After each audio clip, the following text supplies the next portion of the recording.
Good evening सर्वांना. हे बघा, आज Good आपण evening. मराठी व्याकरण चालू करतोय. प्रत्येक शुक्रवार आणि शनिवार आपण मराठी व्याकरण घेणार आहे. सोमवार मंगळवार अंकगणित, बुधवार आणि गुरुवार आपला बुद्धिमत्ता असणार. आज आपला मराठी व्याकरण, त्यामधील आपला पहिला टॉपिक मराठी भाषेचा उगम आणि व्याकरण. मराठी भाषेचा उगम कसा झाला आणि त्यानंतर आपल्याला व्याकरण स्टार्ट करायचं, म्हणजे ज्याच्यामध्ये वर्णमाला वगैरे आपण पाहणार.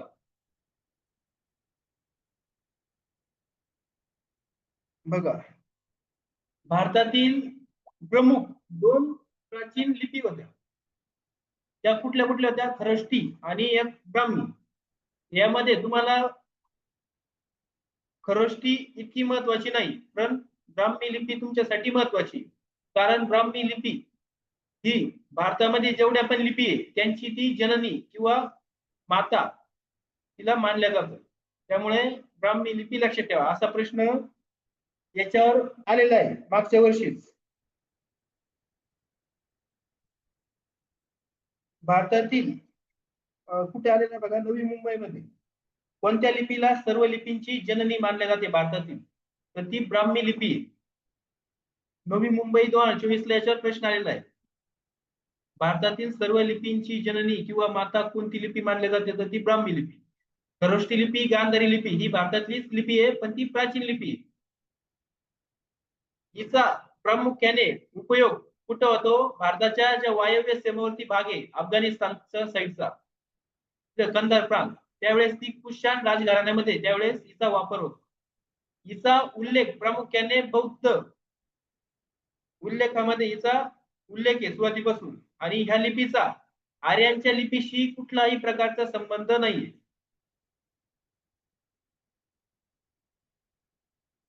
इथं याच्यावर प्रश्न आलेला आहे, पण तो एमपीएससी मध्ये विचारलेला होता गट क मध्ये, की खरोष्टी लिपी, पहिला वाक्य होतं खरोष्टी भारतातील प्रमुख 2 प्राचीन लिपी कुठल्या मानल्या जातात? खरोष्टी आणि ब्राह्मी. तर हे सेंटेन्स आपलं बरोबर.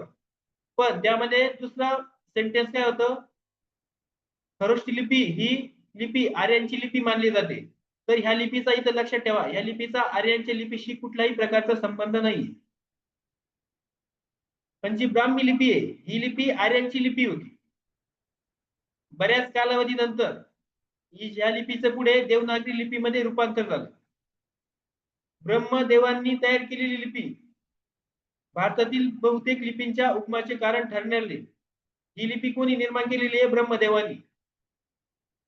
त्यामुळे हिला भारतातील प्रमुख लिप्यांचे उगमाचे कारण म्हणतात. म्हणून हिला भारतातील सर्व लिपींची काय आहे? ही जननी मानल्या जाते.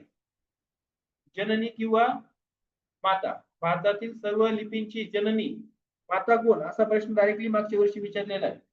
तर ती आपली ब्राह्मी लिपी, हे लक्षात घ्या. आता देवनागरी लिपी, ज्या ब्राह्मी लिपीच पुढे देवनागरी लिपीमध्ये रूपांतर झालंय. देवनागरी लिपी म्हणजे काय असतं ते लक्षात घ्या. बघा, द्यू या धातूपासून देव या शब्दाची निर्मिती झाली. यालाच अर्थ काय म्हणतो आपण? याचा प्रकाशमान असा. आर्य लोक स्वतःला देव मानायचे आणि ते नगरामध्ये राहत होते. यावरून नगरात राहणाऱ्या देवांची लिपी, म्हणून या लिपीला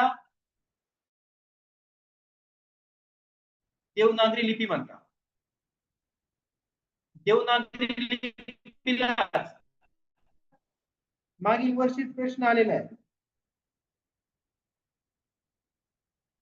मराठी भाषा लिपीस खालीलपैकी कोणत्या 2 नावांनी ओळखले जातं? तर एक होती देवनागरी लिपी, जालनामध्ये विचारलेला प्रश्न आहे. आणि दुसरं नाव आहे हिला बाळकोत लिपी. हा प्रश्न सरळ सेवेला मागच्या वर्षी आला जालना पोलीस मध्ये, आणि याच्या अगोदर एमपीएससी मध्ये पण इथं विचारलेला गेलेला आहे तो एसटीआय मध्ये. देवनागरी लिपी खालीलपैकी कोणत्या वेगवेगळ्या नावांनी संबोधल्या जातं किंवा ओळखल्या जाते? तर ती बाळकोत लिपी आणि देवनागरी लिपी ह्या 2 नावांनी मराठी लिपी आपली ओळखली जाते.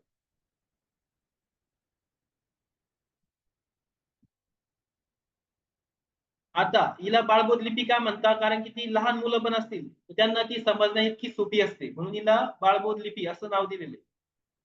हिच्या प्रमुख वैशिष्ट्य काय आहे, तर हिच्यामध्ये प्रत्येक चिन्हासाठी एक सेपरेट ध्वनी चिन्ह दिलेले, स्वतंत्र चिन्ह दिलेले, म्हणून ही लिपी परिपूर्ण लिपी मानली जाते, देवनागरी लिपी.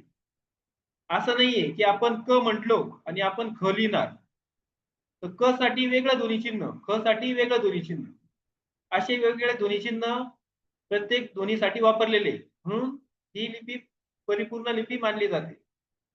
आपण देवनागरी लिपी ही डावीकडून उजवीकडे लिहितो, जसं आता आपण लिहितोय तर आपण हिला डावीकडनं उजवीकडेच लिहिणार आहे. जसं मी लिहिलं समजा देवनागरी लिपी, तर मी लिहितो कसं बघा, डाव्या साईडनी उजवीकडे जातोय. मग ही लिपी लिहितो कसं आपण, डाव्या उजव्या बाजूला, डावीकडून उजवीकडे लिहिली जाणारी लिपी देवनागरी लिपी.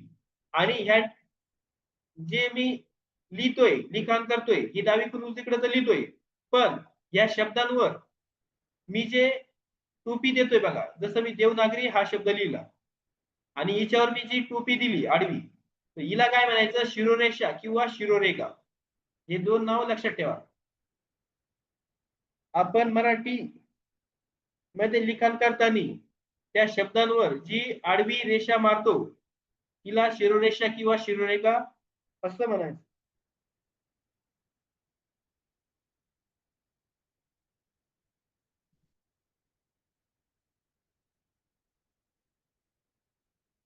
आता देवनागरी लिपीमध्ये लिहिल्या जाणाऱ्या वेगवेगळ्या भाषा आहेत, त्यामध्ये आपली मराठी पण आहे, त्यानंतर हिंदी, कोकणी, नेपाळी, संथाळी, सिंधी आणि संस्कृत, या ज्या 7 भाषा आहेत ह्या आपल्या देवनागरी लिपीमध्ये लिहिल्या जातात. पण ह्या व्यतिरिक्त 3 अजून भाषा आहेत की ज्यांचा पाया देवनागरी लिपी, त्यामध्ये त्या 3 भाषा कुठल्या आहे बघा. एक आहे तुमची पाली, दुसरी आहे गुजराती आणि तिसरी आहे बंगाली. या 3 भाषा यांचा पाया सुद्धा देवनागरी लिपीच आहे. पण या 7 भाषेत आपण सध्या देवनागरी लिपीत लिहितो, यांचा फक्त पाया हा देवनागरी लिपीमध्ये पाली, गुजराती आणि बंगाली 3 भाषा. आणि असा जर प्रश्न आला देवनागरी लिपीचा उगम कशापासून झालाय, तर तो ब्राह्मी लिपीपासून झालाय, कारण की आपण अगोदरच पाहिलं भारतातील सर्व लिपींची जननी कोणाला म्हणतात, ब्राह्मी लिपीला. मग देवनागरी लिपी ही ब्राह्मी लिपीपासूनच विकसित झालेली.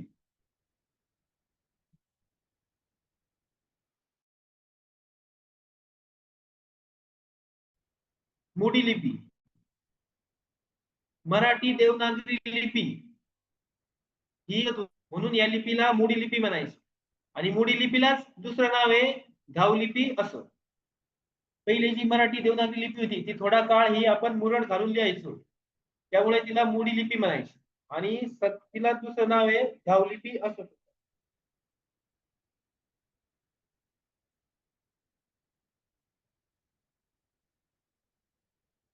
भाषा म्हणजे काय, आता आपण आपले जे विचार व्यक्त करतोय, एकमेकाशी संवाद साधतोय, ते कुठल्या तरी भाषेद्वारे साधतोय.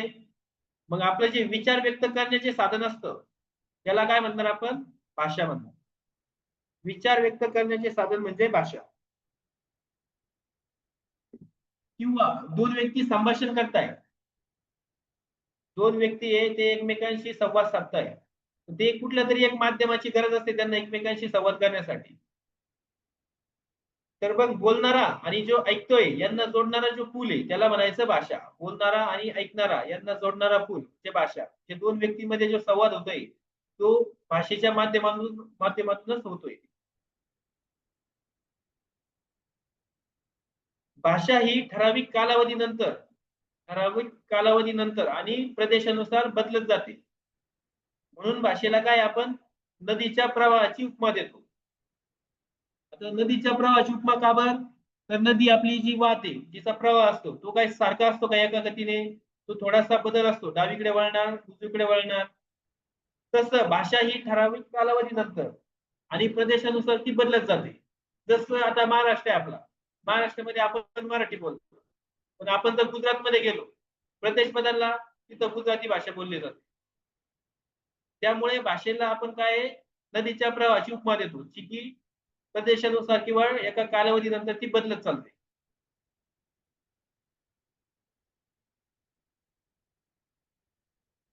आता हा महत्वाचा मुद्दा इथं लक्षात ठेवायचा. भाषा शिक्षण या 5 कौशल्यावर तुमचं अवलंबून असतं.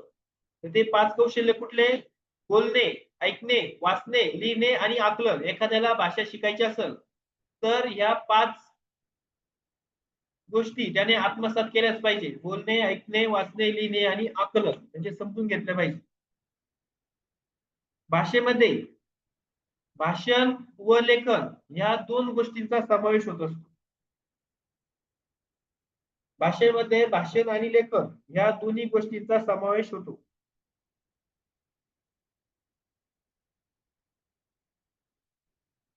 आता लेखन हे काय आपलं ज्ञान टिकून ठेवण्याचे साधन आहे. जसं आता आपण सध्या शिकतोय मराठी व्याकरण. मग आपण हे समजा बाळासाहेब शिंदेचं पुस्तकातून शिकतोय. तर बाळासाहेब शिंदेनी हे पुस्तक लिहिलंयच आहे ना, त्यामुळेच आपण शिकतोय. म्हणजे लेखन काय तुमचं एक त्यामध्ये आपण ज्ञान घेतोय. ते लिहिलंय, त्यामधून आपल्याला ज्ञान प्राप्त होतंय. म्हणून लेखन हे काय आपलं ज्ञान टिकून ठेवण्याचे साधन आहे.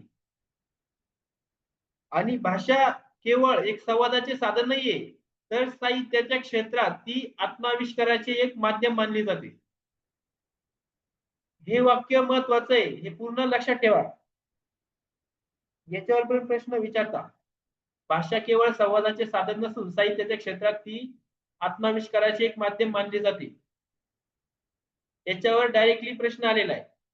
एमपीएससी गट क मध्ये अशी पूर्ण सेंटेन्स आहे, पूर्ण लाईन दिलेली आहे आणि त्यामध्ये विचारले याच्यामध्ये पूर्वार्ध बरोबर आहे, उत्तरार्ध बरोबर आहे किंवा संपूर्ण विधान दिलेले ते बरोबर आहे किंवा संपूर्ण विधान चुकीचं आहे. तर हे संपूर्ण विधान लक्षात ठेवायचं. भाषा ही फक्त संवादाचे साधन नाही, तर साहित्याच्या क्षेत्रामध्ये तिला आत्माविष्काराचे एक महत्वपूर्ण माध्यम मानले जाते.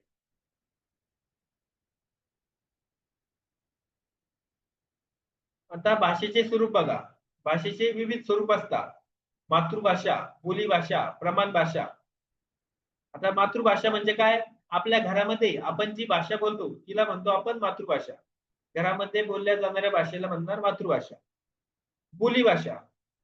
बोलीभाषा म्हणजे दैनंदिन जीवनात आपल्याला एकमेकांशी व्यवहारासाठी, संपर्कासाठी, संवादासाठी आपण जी भाषा वापरणार तिला म्हणतो बोलीभाषा.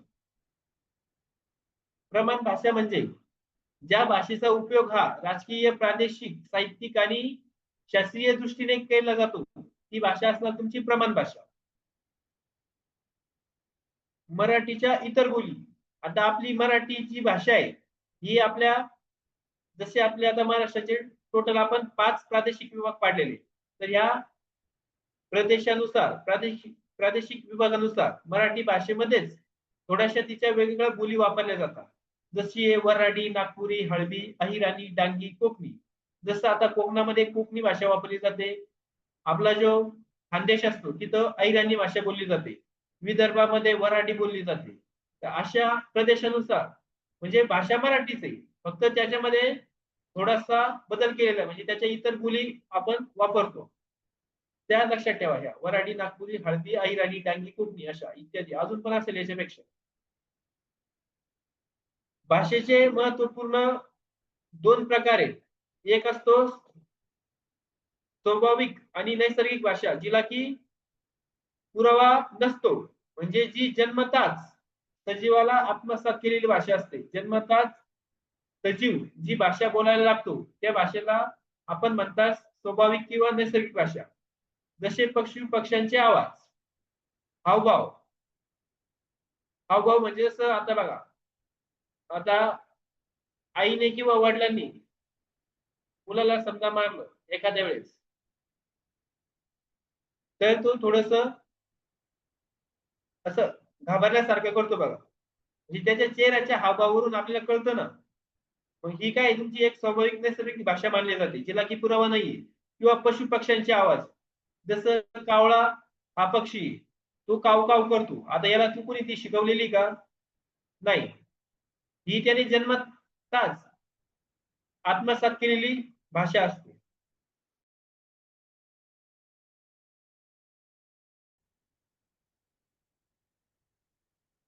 कृत्रिम आणि सांकेतिक जिला की पुरावा असतो आहे. जे मराठी व्याकरण शिकतोय, तर आता ही जी व्याकरण शिकतोय मराठी भाषा, ही कोणीतरी लिहून ठेवलेली आहे, जिच्यामध्ये वेगवेगळे ध्वनी आहे, ध्वनीची चिन्ह असणारे, अक्षरे असणारे, टंकलेखन आहे. मग ही काय झाली तुमची कृत्रिम किंवा सांकेतिक जिला की पुरावा आहे, म्हणजे ती आपण सांगू शकतो. या चिन्हावरून आपण ती ठरवलंय की आता हा शब्द लिहायचा आहे. जसं मराठी शब्द लिहितोय, आपण हा असाच का बरं लिहितोय, की हे चिन्ह आहे ना आपल्याला ते सांगितलंय, कुणीतरी लिहून ठेवलंय. ब असाच लिहायचा, र असाच लिहायचा, ठ असाच लिहायचा. हे दोन्ही चिन्ह जे लिहून ठेवलेले, जे आपण वापरतो हे आपण शिकतोच आहे ना. ही झाली आपली कृत्रिम किंवा सांकेतिक भाषा जिला की पुरावा आहे. पण स्वाभाविक नैसर्गिक जे आपण जन्मताच आत्मसात केलेली, तिला कुठला पुरावाच नसणार. हे असतं तुमचे भाषेचे स्वरूप.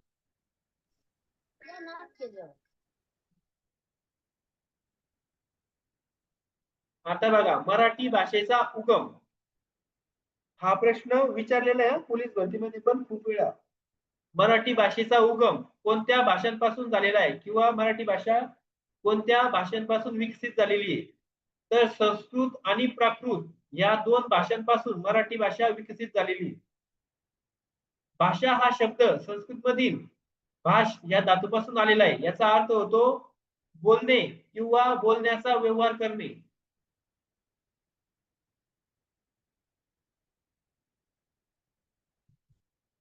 बोलणे किंवा बोलण्याचा व्यवहार करणे, भाष या धातूचा अर्थ. लिपी म्हणजे काय? लिपी हा शब्द लिंपणे या शब्दावरून रूढ झालेला आहे. लिपी हा शब्द संस्कृत मधील लिप या धातूपासून तयार झालेला आहे. तसा भाषा हा शब्द संस्कृत मधील भाष या धातूपासून तयार झालेला आहे. बघा इथं हे धातुलितानी शेवटी त्यांचा पाय मोडलेला आहे, शेचा पाय मोडलेला आहे. जसं इथं लिपचा पण पाय मोडलेला आहे. लिप हा शब्द संस्कृत मधील लिप धातूपासून बनलेला आहे. तर भाषा हा शब्द संस्कृत मधील भाषा भाष या धातूपासून बनलेला आहे.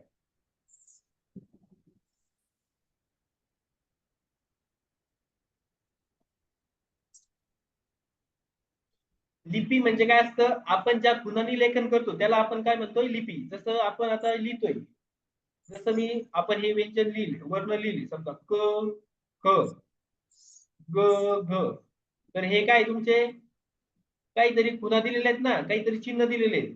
मग आपण ह्या ज्या खुणांनी या चिन्हांनी जे लेखन करतो याला म्हणायचं लिपी.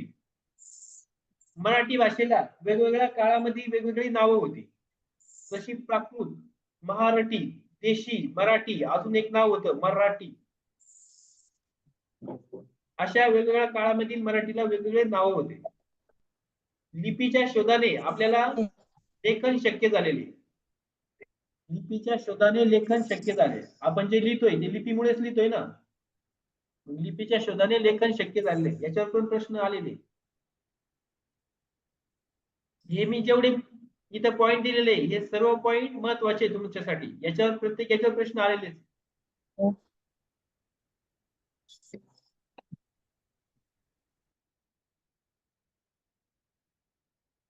आता बघा मराठी व्याकरणाची पार्श्वभूमी. म्हणजे मराठी भाषे आपण जी शिकतोय आता व्याकरण वगैरे, ते केव्हापासून आणि कोणत्या व्याकरणकारांनी ते लिहिलेले. गंगाधर शास्त्री फडके हे जे व्याकरणकार आहे यांनी इसवी सन 1836 साली महाराष्ट्र भाषेचे व्याकरण हे पुस्तक लिहिले होते. आणि त्यांनी लिहिलेले हे पुस्तक मराठीतले पहिले मुद्रित व्याकरण मानले जाते. असा प्रश्न येतो, मराठीतील पहिले मुद्रित व्याकरण कोणत्या व्याकरणकारांनी लिहिलेले, इसवी सन कोणत्या साली लिहिले आणि त्याचं नाव पण विचारता. महाराष्ट्र भाषेचे व्याकरण. इथं नाव वगैरे दोन सेमच आहे. जसं दादोबा पांडुरंग तडखडकर यांनी पण महाराष्ट्र भाषेचे व्याकरण हेच पुस्तक लिहिलेले, इसवी सन पण सारखं आहे. फक्त फरक एवढा आहे, गंगाधर शास्त्री फडके यांचं जे व्याकरण आहे ते मराठीतलं पहिलं मुद्रित व्याकरण आहे. बाकी इसवी सन वगैरे दोघांचे सेम आहे, नाव सेम आहे. आणि दादोबा पांडुरंग तडखडकर यांनी मराठी भाषेच्या व्याकरणासाठी जे त्यांचं योगदान दिलंय, त्यामुळे त्यांना मराठी भाषेचे पाणिनी म्हणून ओळखल्या जातं. तसंच त्यांना मराठी व्याकरणाचे आद्य व्याकरण करते असे सुद्धा म्हणतात. आता मागच्या वर्षीच प्रश्न आलेला आहे, मराठी भाषेचे पाणिनी कोणाला म्हणतात? तर ते दादोबा पांडुरंग तडखडकर, हे लक्षात ठेवा नाव. त्यांना आद्य व्याकरण करते असं सुद्धा नाव आहे. भारतामधील सर्वात जुन्या भाषा कुठल्या मानल्या जात्या? तर ह्या दोन लक्षात ठेवायच्या, संस्कृत आणि तमिळ या भारतातील सर्वात प्राचीन भाषा मानल्या जातात. आणि मराठी भाषेचा विकास तर मी अगोदर सांगितले, संस्कृत आणि प्राकृत या दोन भाषांपासून झालेला आहे. पण सर्वात जुना भाषा म्हटलं तर संस्कृत आणि तमिळ येईल. आपली मराठी भाषा विकसित झालेली आहे संस्कृत आणि प्राकृत पासून. या दोन मध्ये कन्फ्युजन होऊ नका, संस्कृत दोन्ही ठिकाणी सारखं आहे. फक्त प्राचीन भाषा म्हटलं सर्वात जुनी तर संस्कृत बरोबर तमिळ येईल.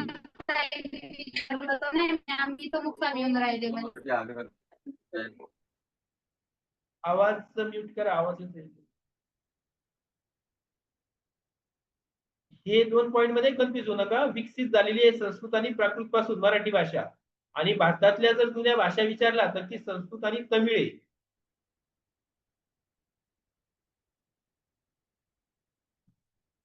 बघा, मराठी भाषेचे पाणिनी किंवा आद्य व्याकरण करते कोणाला ओळखलं जातं? दादोबा पांडुरंग तडखडकर यांना ओळखलं जातं. मागच्या वर्षीचाच प्रश्न आहे.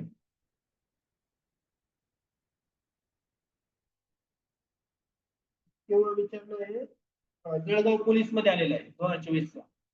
मराठी भाषेचे पाणिनी म्हणून कोणाला ओळखलं जातं?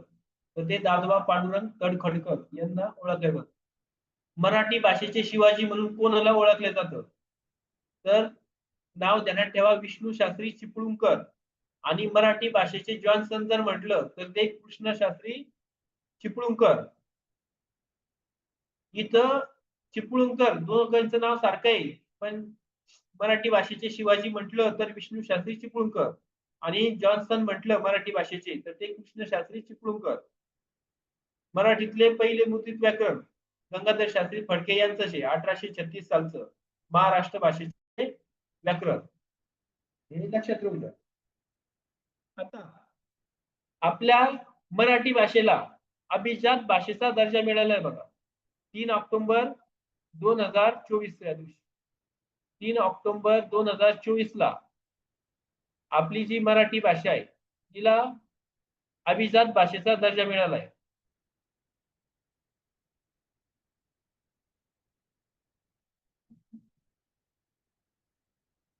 मराठी बरोबर अजून इतर 4 भाषा आहेत ज्यांना की हा दर्जा प्राप्त झालाय 2024 मध्ये.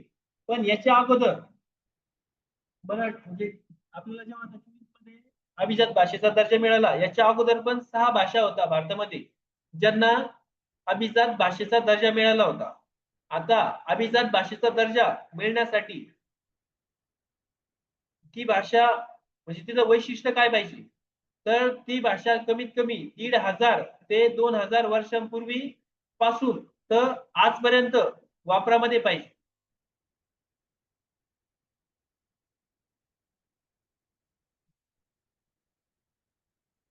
1500 ते 2000 वर्षांपासून ते आजपर्यंत ही भाषा वापरात पाहिजे, हे लक्षात राहू द्या.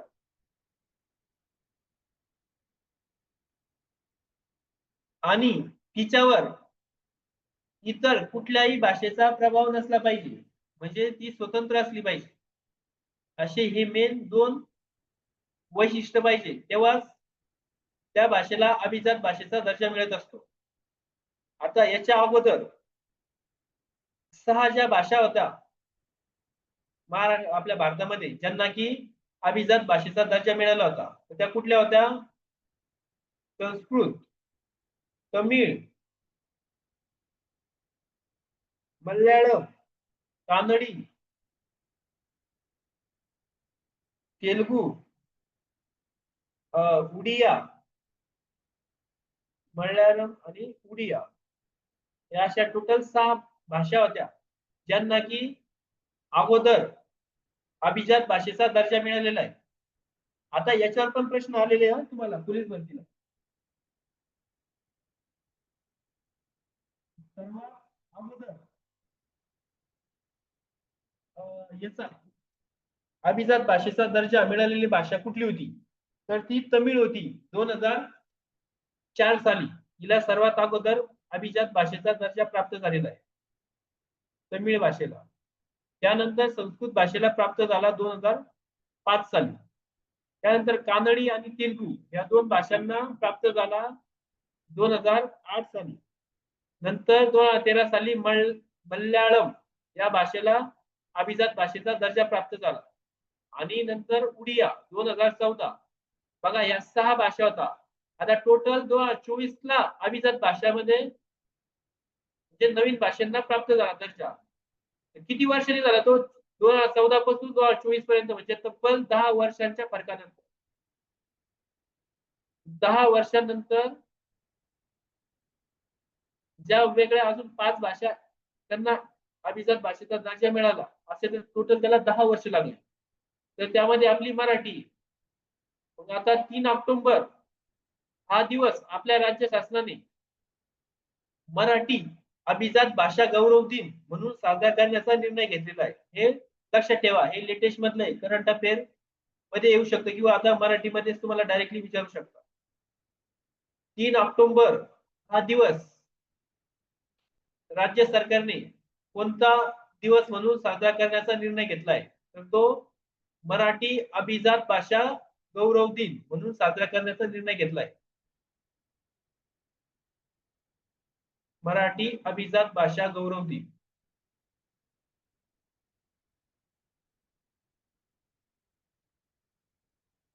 हे लक्षात ठेवा. आणि मराठी बरोबर 3 ऑक्टोबर 2024 मध्ये ज्या भाषेला अभिजात भाषेचा दर्जा मिळाला आहे त्या भाषा इतर कुठल्या आहे?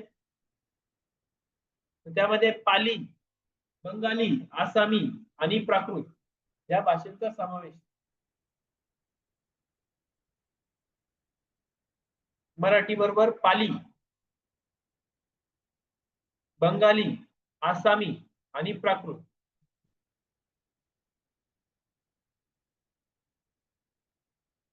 ह्या इतर 4 भाषा आहेत ज्यांना की मराठी भाषेबरोबरच अभिजात भाषेचा दर्जा मिळाला आहे मागच्या वर्षी. ही पण भाषा लक्षात ठेवायची आहे, लेटेस्ट मधले.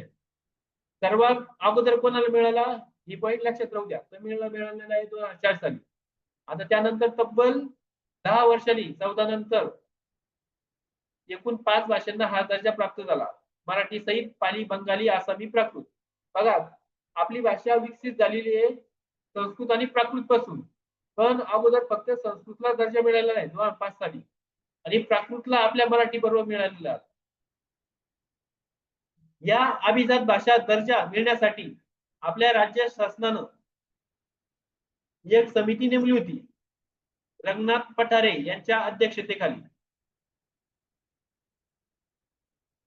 रंगनाथ पठारे यांच्या अध्यक्षतेखाली आपल्या मराठी भाषेला पण अभिजात भाषेचा दर्जा प्राप्त व्हावा याच्यासाठी समिती नेमली.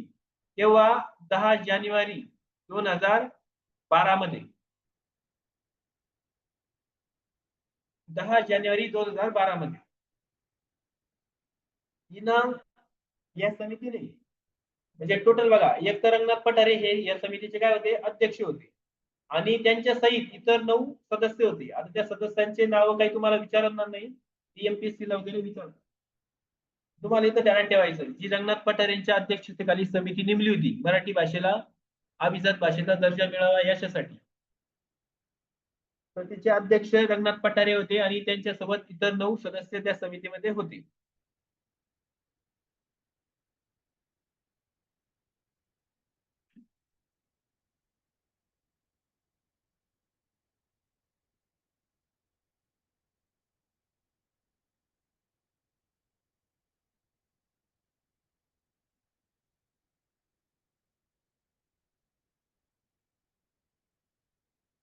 हे आपलं आहे बेसिक मराठी भाषेचा उगम वगैरे कसं.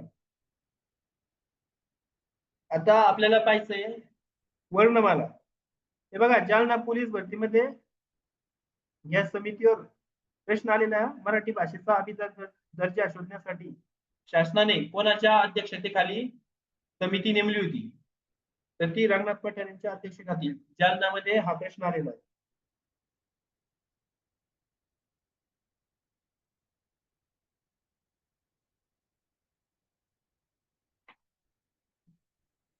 आता आपण वर्णमाला चालू करू.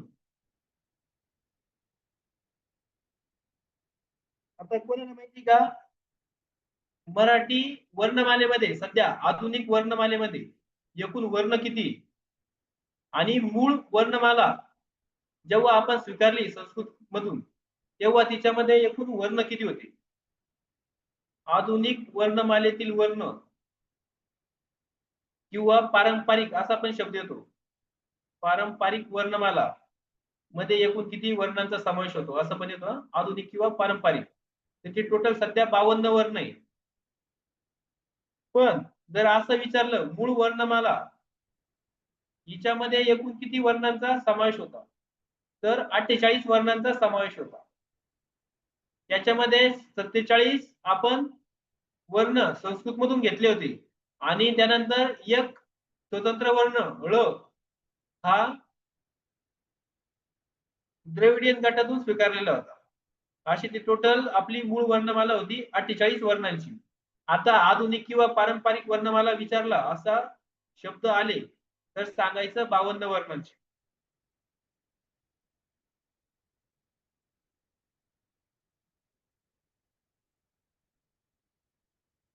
आता याच्यामध्ये बघा टोटल वर्ण किती ऍड झाले असणार आहे. नवीन मूळ वर्णमाला जी होती 48, तिच्यामध्ये आता टोटल 52 वर्ण आले. मग जे 4 नवीन वर्ण आले ते कुठले कुठले, आता आपण ते डिटेल मध्ये पाहणार आहे सर्व. बघा टोटल 52 वर्ण आहे, त्याच्यामध्ये तुमचे 14 स्वर असतात, 2 स्वरादी, त्यानंतर तुमचे 25 स्पर्श व्यंजने असतात, 4 अर्ध स्वर असतात, 3 तुमचे उष्मे किंवा घर्षक, त्यानंतर एक महाप्राण आहे. महाप्राण टोटल एक नाही 14 आहे, पण त्या वर्णमालेनुसार सध्या ह हा एक महाप्राण मानला जातो आणि अजून पण 13 महाप्राण आहे, ते पण आपल्याला डिटेल मध्ये पाहिजे. एक द्रविडियन भाषेतील वर्ण आहे, स्वतंत्र वर्ण, त्याला स्वतंत्र वर्ण म्हणतो किंवा द्रविडियन गटातील वर्ण घेतलेला आहे ळ. आणि 2 विशेष संयुक्त व्यंजने,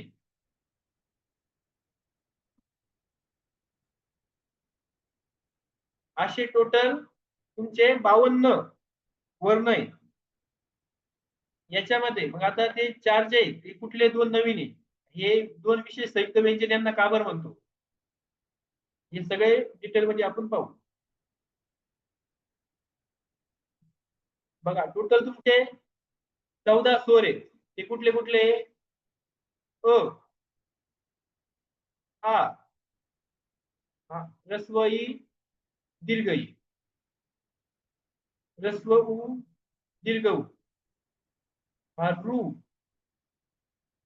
लू,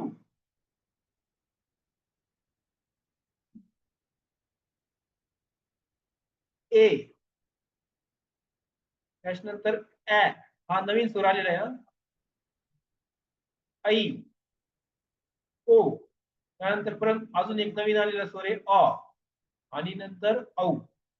हे असे तुमचे 14 स्वर आहेत. त्याच्यामध्ये बघा हे जे 2 आहेत ऍ आणि अ, हे तुमचे इंग्रजी स्वर आहेत, जे की नवीन ऍड झालेले आहेत. यांची शिफारस केलेली होती मराठी वर्णमालेमध्ये समावेश करण्यासाठी प्राध्यापक मंगळूरकर यांनी. याच्यावर प्रश्न तुम्हाला आलेले वेळा एमपीएससी आपल्या पोलीस भरतीमध्ये. यांचा अनुक्रमे तुम्ही नंबर पण लक्षात ठेवायचा. ऍ आणि अ हे जे नवीन इंग्रजी वर्णांचा समावेश मराठी वर्णमालेमध्ये आलेला आहे, त्यांचा नंबर विचारू शकता 10 आणि 13 अनुक्रमे, आणि त्यांचा समावेश मराठी वर्णमालेमध्ये करावा असं शिफारस करणारे कोण होते? प्राध्यापक अरविंद मंगळूरकर.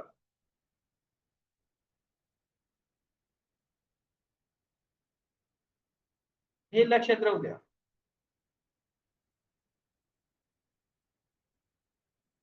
दोन स्वरादी कुठले तुमचे? आणि आहा. यालाच आपण काय म्हणतो? अनुस्वार आणि विसर्ग. याला अनुस्वार म्हणणार, याला म्हणणार विसर्ग. हे तुमचे दोन काय आहेत? स्वरादी. हे स्वर आहे. हे लक्षात राहू द्या. आता याच्यामध्ये पण स्वरांचे वेगवेगळे प्रकार आहेत. जसं की बघा, हे तुमचे दोन इंग्रजी स्वर आहे, ä आणि अ. त्याच्यानंतर तुमचे तीन दीर्घ स्वर असतात, आ, ई आणि हा उ. हे तुमचे तीन दीर्घ स्वर आहेत. 5 ह्रस्व स्वर आहेत. कुठले कुठले? अ, ई, उ. त्यानंतर हे रू आणि लू. हे तुमचे 5 झाले ह्रस्व स्वर. 4 तुमचे असतात संयुक्त स्वर. आता यांना संयुक्त स्वर का म्हणतात हे लक्षात ठेवायचं. आधी ते संयुक्त स्वर कुठले? 4 ए, आई, ओ आणि औ. बघा आपले 14चे 14 इथे संपले. 4 आणि 4 8 आणि 3 11. हे 12 13.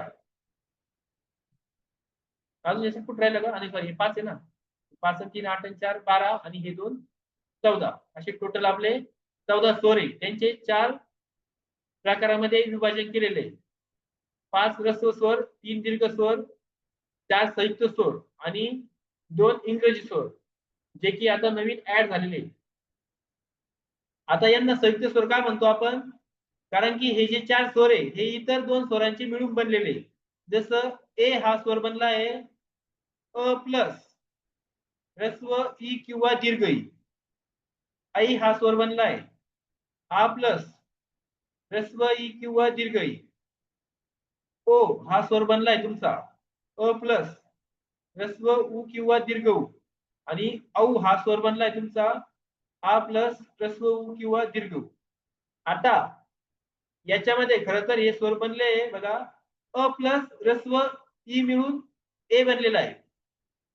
आई बनलेला आहे आ प्लस दीर्घ ई मिळून.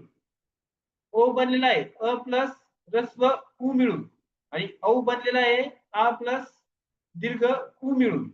पण कधी कधी पेपर मध्ये डायरेक्टली ऑप्शन मध्ये असं दिलेलं असतं, ह्रस्व ई दीर्घ ई, ह्रस्व उ दीर्घ उ. त्यामुळे आपण असं लिहितो. पण ते बनलेले खरं तर ह्रस्व ई दीर्घ ई असे. ए बनलेला आहे ह्रस्व ई पासून, आई बनलेला आहे दीर्घ ई पासून. तसं ओ बनलेला आहे ह्रस्व उ पासून, औ बनलेला आहे दीर्घ उ पासून.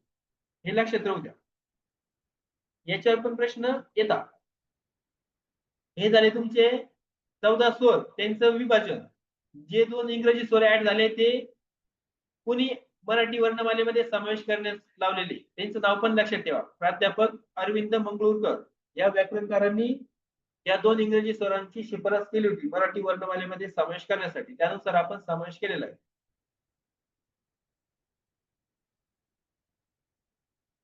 आता तुमचे टोटल व्यंजन असतात 34. त्या 34 व्यंजनाला पण वेगवेगळ्या प्रकारामध्ये विभाजन केलेले आहे. त्याच्यामध्ये असतात 25 स्पर्श व्यंजन,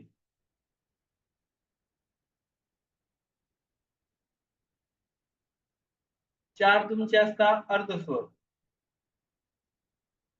3 असतात तुमचे उष्मे, एक हे माप्रा, एक हे स्वतंत्र वर्ण, त्याला द्रविडियन भाषेतला वर्ण आहे ळ. महाप्राण ह.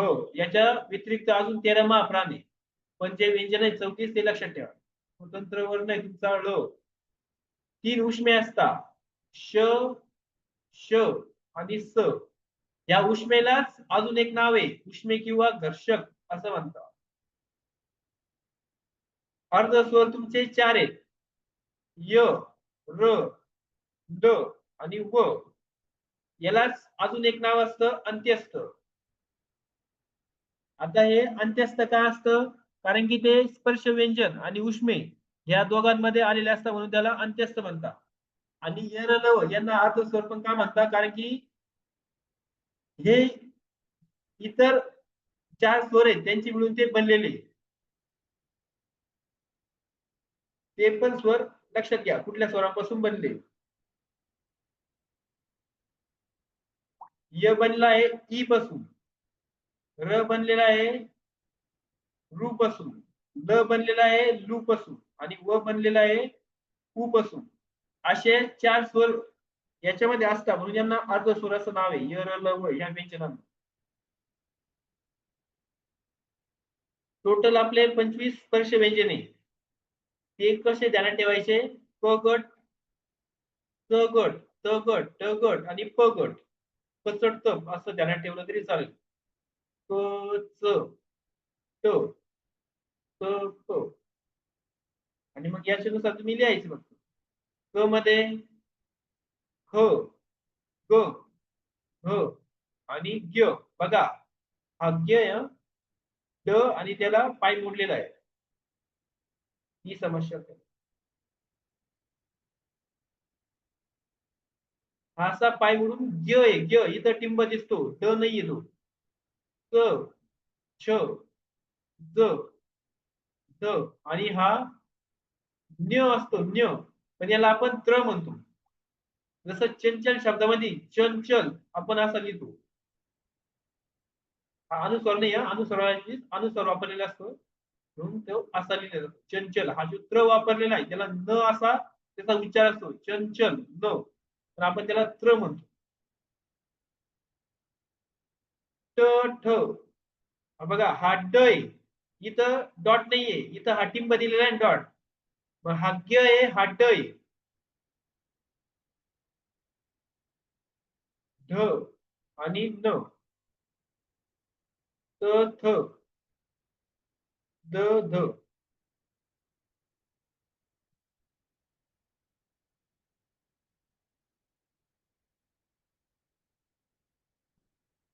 प, फ, ब, भ आणि म. हे असे तुमचे टोटल 25 स्पर्श व्यंजने. आता हे स्पर्श व्यंजन आहे याला पण 3 पार्ट मध्ये डिवाइड केलेले आहे. हे जे पहिले 10 दिसत आहे तुम्हाला क, ख, च, छ, ट, ठ, त, थ आणि प, फ याला कठोर व्यंजने म्हणतात. हे जे दुसरे 10 दिसत आहे मधले याला मृदू व्यंजन म्हणतात. आणि शेवटचे जे 5 दिसत आहे याला म्हणतात अनुनासिके.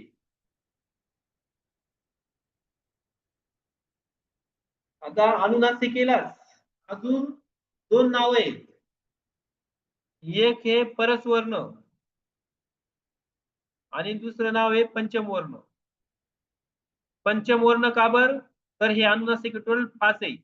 य, न, न, न, म असे 5 तुमचे अनुनासिक आहेत म्हणून त्याला पंचमवर्ण असं पण म्हणतात. आणि परस्वर्ण का बर म्हणतो? कारण की आपण अनुनासिका ऐवजी आपल्या अनुस्वाराऐवजी अनुनासिके वापरू शकतो. जसं आता मी हे चंचल शब्दाचं उदाहरण दिलं. चंचल हा शब्द आपण असा लिहितो, बरोबर? याला आपण अनुनासिक वापरून पण लिहू शकतो. जसं इथं लिहिलंय हे त्र वापरलंय, जसं आपण त्याला न आहे त्याचा उच्चार पण आपण त्र म्हणतो. तर ह्या पद्धतीने आपण लिहू शकतो. आता आपल्याला हे पण डिटेलमध्ये पुढे पाहायचंच आहे. अनुनासिके अनुस्वाराऐवजी वापरता येतात, पण त्याच्यासाठी पण ते कुठल्या गटातील अनुनासिक वापरू शकतो, त्याच्यासाठी कुठला व्यंजन तिथं आलेलं पाहिजे समोर.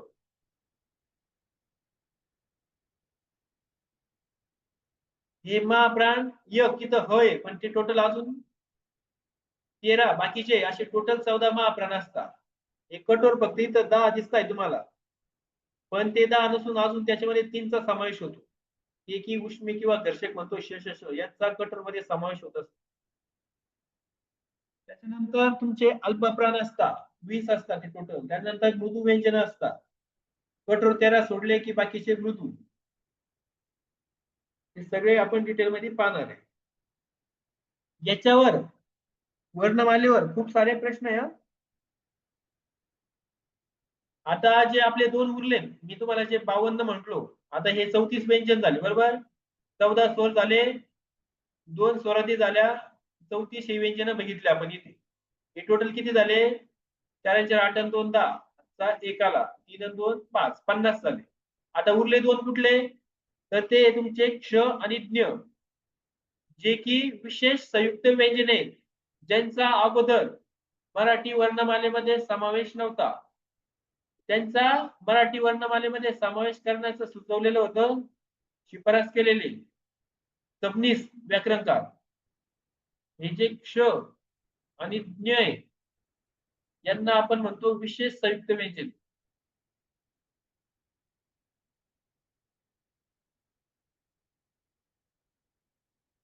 यांना मराठी वर्णमालेमध्ये स्थान देणारे कोण आहे? सबनीस व्याकरणकार. याच्यावर प्रश्न आलेला आहे मागच्या वेळेस. जालना पोलीस भरतीमध्ये विचारलेला आहे. क्ष आणि ज्ञ या वर्णांना वर्णमालेमध्ये स्थान देणारे कोण आहे? तर ते सबनीस व्याकरणकार.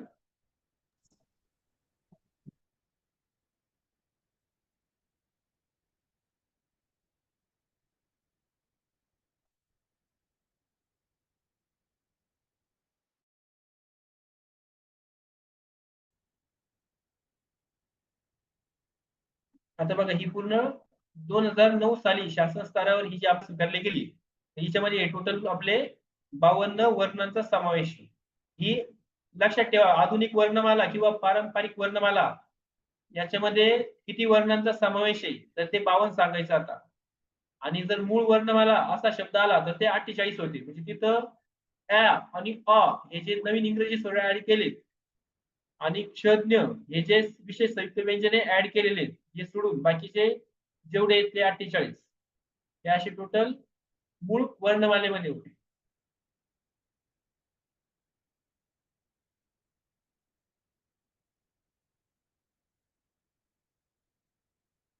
आता आपण डिटेल मध्ये कठोर व्यंजने कोणती, मृदू व्यंजने कोणती, अल्पप्राण कोणती, त्याच्यानंतर महाप्राण कुठले, हे सगळं पाहणार. ते अजून याच्यामध्ये एक नाव ध्यानात ठेवा, ही जे स्पर्श व्यंजने सांगितले मी 25, याला अजून दोन नाव आहे, स्वरांत आणि परवर्ण. स्वरांत का बरं म्हणता? तर याच्या अंती आपण स्वर वापरलेला असतो. जसं क हे जे व्यंजन आहे, याचा पूर्ण उच्चार करण्यासाठी आपल्याला क मध्ये अ हा स्वर मिसळावा लागतो, तेव्हाच तो पूर्ण उच्चाराचा क बनतो. मग ज्याच्या अंती स्वर त्याला म्हणायचं स्वरांत. आणि परवर्ण का बरं म्हणतो? तर याला म्हणजे हा अर्ध उच्चाराचा असतो बरोबर, पूर्ण उच्चाराचा नसतो. याला जर त्याचा उच्चार पूर्ण करायचा असेल तर याला इतर वर्णांचं सहाय्य घ्यावं लागतं, म्हणून त्याला आपण म्हणतो परवर्ण. ज्याला पूर्ण उच्चारासाठी दुसऱ्या वर्णाचं सहाय्य घ्यावं लागतं, म्हणून आपण त्यांना म्हणतो परवर्ण सुद्धा.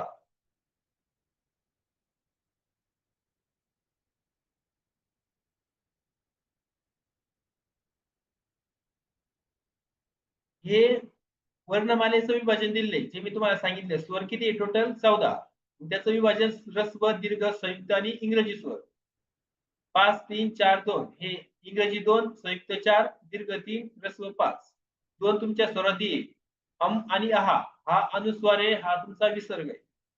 आता व्यंजने टोटल किती आहे? 34. व्यंजनाला म्हणतो आपण स्वरांत किंवा परवर्ण. परवर्ण का बरं मी आताच सांगितलं, कारण की यांचा पूर्ण उच्चार होण्यासाठी यांना स्वरांचं सहाय्य घ्यावं लागतं, म्हणजे इतर वर्णांचं सहाय्य घ्यावं लागतं, म्हणून त्यांना परवर्ण म्हणतो. आणि स्वरांत का बरं म्हणतो? तर याच्या अंती आपण स्वर वापरतो, म्हणून त्याला स्वरांत म्हणायचं. अशी जी 34 व्यंजन आहेत, त्यांचं पार्टिशन आपण 5 भागामध्ये केलेले, 5 भागात विभाजित केलेले. स्पर्श व्यंजने 25, अर्ध स्वर 4, उष्मे 3, महाप्राण 1 आणि द्रविडियन 1. हे जे पहिले 10 आहेत स्पर्श मध्ये, जे 25 आहेत त्याच्यामध्ये पहिले 10 तुमचे कठोर झाले, दुसरे मधले 10 हे तुमचे मृदू आणि शेवटचे 5 तुमचे अनुनासिक. ज्यालाच की आपण परस्वर्ण किंवा पंचमवर्ण म्हणतो. इथं कन्फ्युजन होऊ नका. हे परवर्ण आणि याला म्हणतात परस्वर्ण. असं सरचा फरक आहे तिथं परवर्ण आणि परस्वर्ण.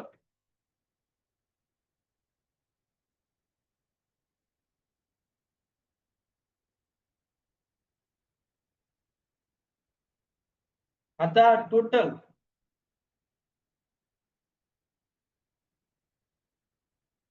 तुमचे जे कठोर व्यंजन आहेत बघा, ते किती आहे? 13 आहे. आता 13 कुठले कुठले? तुम्ही म्हणशाल सर तुम्ही आता म्हटली तर हे 10 जे स्पर्श व्यंजन गटातले हे 25 त्याच्यापैकी हे जे 10 आहे हे काय झाले? कठोर व्यंजनी. क ख च छ ट ठ त थ प फ. अजून 3 कठोर मध्ये समावेश होतो. हे जे तुम्हाला उष्मे किंवा घर्षक दिसत आहे श श स या तिघांचा पण समावेश हा कठोर व्यंजनामध्ये. असे ते टोटल 13 तुमचे कठोर व्यंजन आहेत. लक्षात राहू द्या स्पर्श व्यंजन गटातील पहिला आणि दुसरा कॉलम क ख च छ ट ठ त थ आणि प फ आणि जे तुमचे 3 उष्मे किंवा घर्षक आहे श श स या अशा 3 आणि ते 10 मिळून टोटल 13 तुमचे कठोर व्यंजन आहेत. नंतर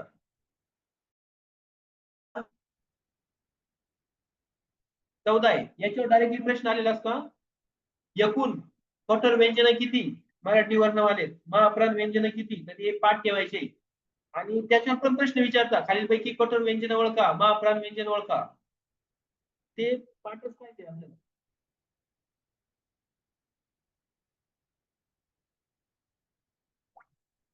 आता महाप्राण कुठले आहेत बघा. आता हा तुमचा ह महाप्राण आहे बरोबर एक, पण अजून 13 कुठले? तर आपण इंग्रजी शब्द जे लिहितो जसं ख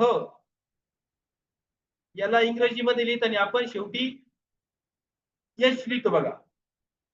छ आहे त्याला इंग्रजीमध्ये लिहिताना आपण शेवटी यच लिहितो. म्हणजे ज्या व्यंजनांना इंग्रजीमध्ये लिहिण्यासाठी ज्याच्या शेवटी यच आपल्याला लिहावा लागतो ते काय असणार आहे तुमचे महाप्राण व्यंजन. तर असे महाप्राण कोणते तुमची स्पर्श व्यंजन गटातील ही जी दुसरी लाईन आहे आणि स्पर्श व्यंजन गटातील ही जी चौथी लाईन आहे हे 5 आणि हे 5 10 आणि महाप्राणमध्ये हे जे तुमचे उष्मे जसे कठोर व्यंजनामध्ये पण समावेश होतो तसा यांचा महाप्राणमध्ये पण समावेश होतोय. असे टोटल तुमचे 14 होतात. बघा स्पर्श व्यंजन गटातील दुसरी आणि चौथी लाईन त्यानंतर 3 उष्मे आणि तो ह तुमचा महाप्राण असे टोटल हे दुसऱ्या लाईन मधले 5 चौथ्या लाईन मधले 5 आणि 3 उष्मे एक ह तुमचा महाप्राण असे टोटल हे 14 तुमचे महाप्राण बनतात. हे लक्षात राहू द्या विचारतात ते मी लागलं तिथं येऊन देत हे तुमचे टोटल 13 कठोरे 14 महाप्राण आहे. बघा कठोर कुठले स्पर्श व्यंजन गटातले पहिले 10 क ख च छ ट ठ त थ आणि झाले 10 स्पर्श व्यंजन गटातले पहिले 10 पहिली आणि दुसरा कॉलम आणि तुमचे 3 उष्मे श श आणि स असे टोटल 13 तुमचे कठोर व्यंजन.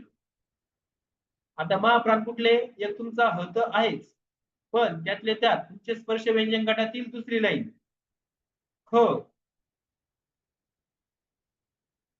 छ ठ ठ त्याच्यानंतर फ त्याच्यानंतर चौथी लाईन तुमची घ हे झ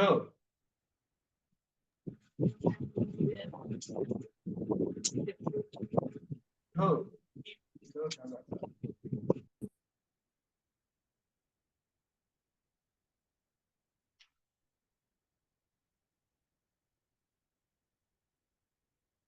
ढ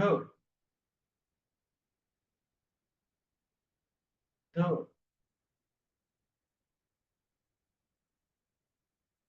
ब. हे झाले तुमचे चौथ्या लाईन मधले 5. हे पहिल्या लाईन मधले 5 स्पर्श व्यंजन गटातील दुसरी आणि चौथी लाईन. हा ह आणि तुमचे हे 3 जे उष्मे ज्यांचा समावेश कठोर व्यंजनात पण झाला तो समावेश महाप्राणमध्ये पण होणार आहे. श श स. इथं कन्फ्युज नाही व्हायचं.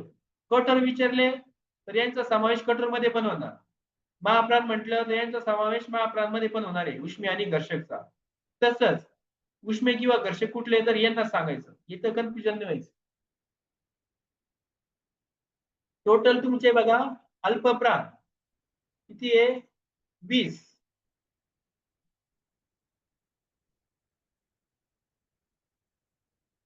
आता अल्पप्राण 20 कुठले महाप्राण सोडून बाकीचे जे आपले टोटल 34 व्यंजन आहेत. मग ज्याच्यामध्ये जर 14 महाप्राण झाले तर अल्पप्राण किती असणार आहे 20 असणार आहे. मग हे जे झाले तुमचे महाप्राण 14 हे सोडून बाकीचे जेवढे तुमचे व्यंजन आहेत ते तुमचे काय होणार आहे अल्पप्राण. बघा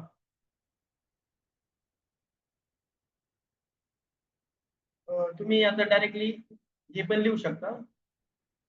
क क सोडून द्यायचा च. मी तुम्हाला इथं लाईन सांगतो अगोदर. हे जे स्पर्श व्यंजन गटातली पहिली लाईन आहे कारण की हे महाप्राण मध्ये येत नाही मग ते अल्पप्राण मध्ये आले. तसंच ही जी तिसरी लाईन आहे ही महाप्राण मध्ये येत नाही म्हणजे ती अल्पप्राण मध्ये येणार. आणि हे जे अनुनासिक आहेत 5 हे तुमचे अल्पप्राण मध्ये येतात. बघा पहिली लाईन तिसरी लाईन पाचवी लाईन स्पर्श व्यंजन गटातली हे 15. त्यानंतर हे तुमचे 4 अर्धस्वर य र ल व आणि तुमचा जो उरलेला आहे ळ हा तुमचा अल्पप्राण मध्ये येईल.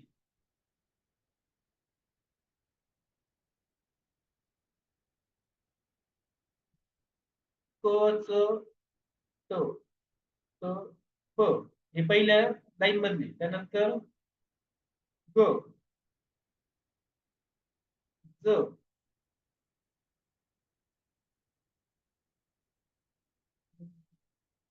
तर हा तुमचा ड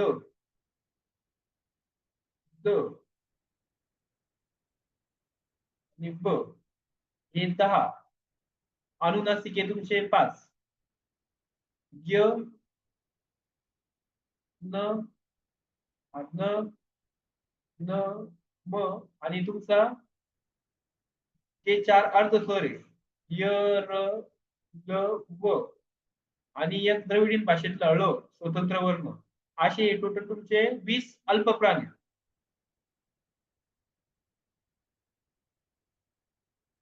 हे लक्षात राहू द्या. आपण याच्यावर आहे ना उद्या डायरेक्टली प्रश्न पण पूर्ण आलेले म्हणजे तिथं कन्फ्युजन होणार नाही आपल्याला. हे लक्षात राहू द्या फक्त. कठोर 13 महाप्राण 14 अल्पप्राण 20 हे तर पाठच ठेवायचं. याच्यावर डायरेक्टली पण प्रश्न येतो. मराठी वर्णमालेत एकूण कठोर व्यंजन किती महाप्राण किती अल्पप्राण किती. आता कठोर झाले मृदू किती मृदू वर्ण. बघा टोटल तुमचे 52 वर्ण असतात. त्याच्यामध्ये 2 तर तुमचे विशेष संयुक्त व्यंजन आहे ते सेपरेट राहील. उरले 50. जर 50 मध्ये 13 तुमचे कठोर मध्ये गेले तर उरता किती 37 म्हणजे 37 वर्ण तुमचे असतात मृदू. टोटल आपले वर्ण आहे मराठीमध्ये 52. त्याच्यामध्ये 2 विशेष संयुक्त व्यंजन असतात त्याच्यामुळे ते सेपरेटली मग उरले 50. 50 मधून जर 13 कठोर आहे तर तुमचे 37 असणार मृदू. त्याच्यामध्ये जे व्यंजन आणि जे बाकीचे स्वर आणि स्वरादी आहे त्यांचा पण समावेश होतो. जे 14 स्वर 2 स्वरादी यांचा समावेश मृदू वर्णामध्ये होणार. त्याच्यानंतर बाकीचे जे 13 कठोर व्यंजन नाही हे सोडून उरता किती 34 मधून ते 13 गेले 21. तर असे हे 21 जे व्यंजन आहेत असे टोटल मिळून किती बनतं हे 21 2 23 4 27 10 37. बरोबर. हे 37 वर्ण तुमचे मृदू असतात. हे ध्यानात ठेवणं काही अवघड नाहीये. 14 चे 14 स्वर 2 स्वरादी हे तर लक्षात राहील. आणि हे कठोर सोडून द्यायचे 13. जेवढे बाकीचे उरतील ते तुमचे झाले मृदू. तसं इथं हे काय तुमचे मृदू दिले बघा, स्पर्श व्यंजन गटातील 10. त्याच्यानंतर हे अनुनासिक 5 मृदू मध्येच येणार. मग हे अर्ध स्वर तुमचे मृदू मध्येच येणार. आता उष्मे घर्षक येणार नाही कारण की ते कठोर मध्ये येतात, त्यांचा मृदू मध्ये समावेश होणार नाही. हेमा प्राण हो याचा समावेश होईल. त्यानंतर हा तुमचा स्वतंत्र वर्ण ळ. हे बघा हे 15 हे हसानी समावेश होणार. हेमा प्राण मध्ये 10 5 15 आणि 4 19. आपल्याला 31 घ्यायचे ना, 20 31 हा बरोबर ह पण येणार ते. आणि उरले तुमचे हे 14 स्वर आणि 2 स्वरातील. हे बघा हे कठोर व्यंजन सोडून द्यायचे 10 आणि हे 3 उष्मे घर्षक हे पण कठोर मध्ये समावेश होतो, म्हणून ते 13 सोडून दिले. बाकीचे असे तुमचे टोटल मृदू वर्ण येतील 37. एवढं लक्षात ठेवा. आता आपला वेळ झालाय. एवढ्या ह्याच्यामध्ये आज मी जेवढं सांगितलं याच्यात कोणाला प्रॉब्लेम नाही ना? उद्या आपल्याला हा चॅप्टर फिनिश करायचा आहे पूर्ण.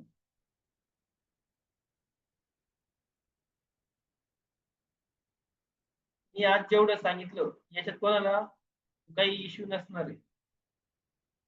सोपं आहे सगळं, फक्त तुम्हाला लेटेस्ट मधलं ध्यानात ठेवायचं आहे. आता मराठी भाषा दर्जा मिळालेला 5 नवीन ज्या भाषा आहे मराठी, पाली, बंगाली, आसामी आणि प्राकृत, या लक्षात ठेवायच्या. केव्हा दर्जा प्राप्त झाला? 3 ऑक्टोबर 2024 ला.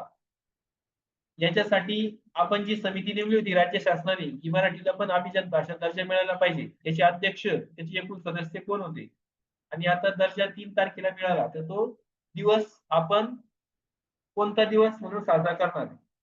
त्या गोष्टी लक्षात ठेवून घ्या लेटेस्ट मध्ये. बाकीचं तुम्हाला येऊन जाईल. इंग्रजी स्वरांचा समावेश करणारे कोण आहे, विशेष साहित्य व्यंजने यांचा समावेश करणारे वर्णमालेमध्ये कोण आहे, आणि बाकीचे हे गोष्टी ध्यानात ठेवायच्या. स्पर्श व्यंजने, अर्धस्वर, उष्मे, महाप्रांत, द्रविडीय याच्यामध्ये आता उच्चार स्थानानुसार यांचे पार्टिशन केलेले विभाजन ते आपण उद्या घेणार आहे. आणि बाकी मग जोडाक्षर कशाला म्हणायचं, अक्षर कशाला म्हणायचं, वर्ण काय, ध्वनी काय, हे सगळं उद्या पाहू. तर आज आपण इथे थांबू. चला थँक्यू सर्वांना. स्टॉप करू.